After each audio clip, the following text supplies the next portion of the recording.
नमस्कार। आज 7 दिसंबर 2025 है। हमारे आज के स्रोतों को देखें तो एक बात तो साफ है, इंडो पैसिफिक में माहौल लगातार गर्मा रहा है।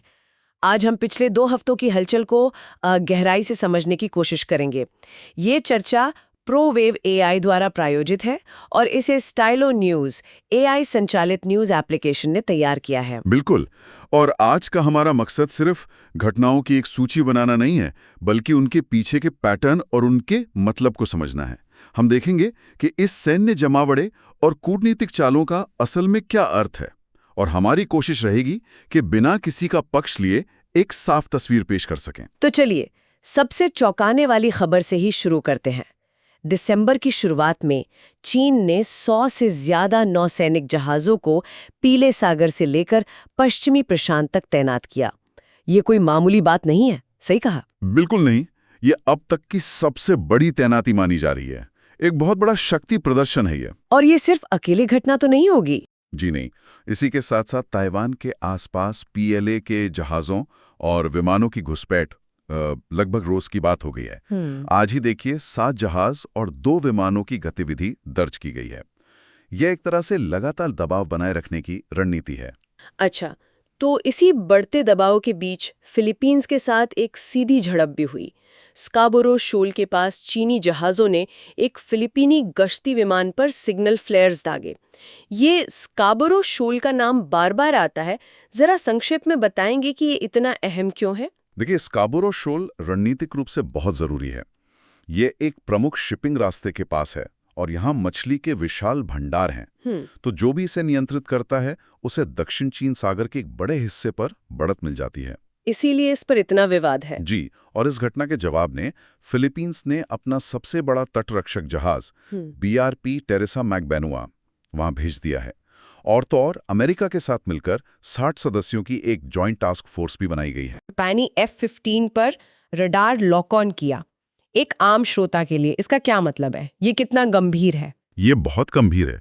रडार लॉक ऑन मतलब किसी मिसाइल को दागने से ठीक पहले का कदम होता है। इसे आप ऐसे समझ सकते हैं जैसे हवा में किसी पर भरी हुई बंदूक तान दी गई हो। तो ये तो लड़ाई शुरू होने से बस एक कदम दूर हुआ। बिल्कुल। इसीलिए जापान ने इसे एक शत्रुतापूर्ण कार्रवाई कहा है।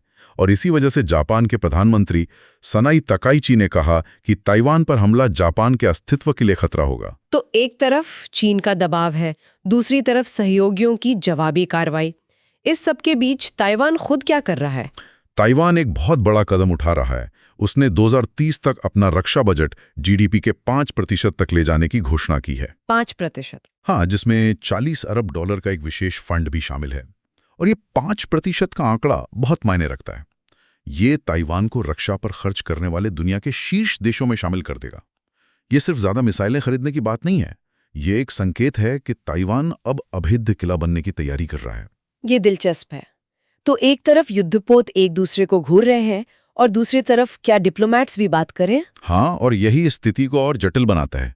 सैन्य तनाव के बीच मनीला, दानांग और कुआलालंपुर में पर्यावरण सहयोग पर सम्मेलन हुए हैं। तो क्या ये सच में सहयोग की कोई गुंजाइश है? कहना मुश्किल है, लेकिन एक महत्वपूर्ण कूटनीतिक बदलाव यह है कि थाईलैंड और वियतनाम, जो आमतौर पर चुप रहते थे, उन्होंने भी ताइवान जलडमरू मध्य में शांति का आह्वान किया है। यह दिखाता है कि आसियान देश भी अब चिंतित हैं। तो संक्षेप में अलग अलग पक्ष से कैसे देख रहे हैं? चीन अपनी कार्रवाई को संप्रभुता की रक्षा कहता है। हाँ, और अमेरिका और उसके सहयोगी इसे अंतर्राष्ट्रीय कानून बनाए रखने की कोशिश बताते हैं। और आसियान देश बीच में फंसे हुए हैं। वे किसी भी टकराव में नहीं पड़ना चाहते और बातचीत पर जोर दे रहे हैं। आगे हमें 3 चीजों पर नजर रखनी होगी। पहला, ताइवान अपने बढ़े हुए रक्षा बजट का इस्तेमाल कैसे करता है। दूसरा, अमेरिका फिलीपींस की जॉइंट टास्क फोर्स आगे क्या करती है। और तीसरा, चीन की अगली सैन्य तैनाती क्या होगी। ये सारी जानकारी और इसका विश्लेषण स्टाइलो न्यूज़ के जरिए जुटाया गया है। स्टाइलो न्यूज़ एक मोबाइल और कंप्यूटर ऐप है जो सैकड़ों पारंपरिक समाचार स्रोतों और एक्स से आपको व्यक्तिगत इंटेलिजेंस शैली की जानकारी देता है। जी, यह आपको वैश्विक घटनाओं को तुरंत ट्रैक करने और अपनी रुचि के अनुसार एआई संचालित रिपोर्ट प्राप्त करने की सुविधा देता है। एआई संचालित ऑन डिमांड समाचार के लिए www.stylonews.com पर स्टाइलो न्यूज़ की सदस्यता ली जा सकती है। हमें सुनने के लिए आपका बहुत बहुत धन्यवाद। आप भविष्य के विश्लेषण के लिए हमें विषय भी सुझा सकते हैं। और अपने पसंदीदा सोशल मीडिया पर स्टाइलो न्यूज़ को फॉलो करना ना भूलें।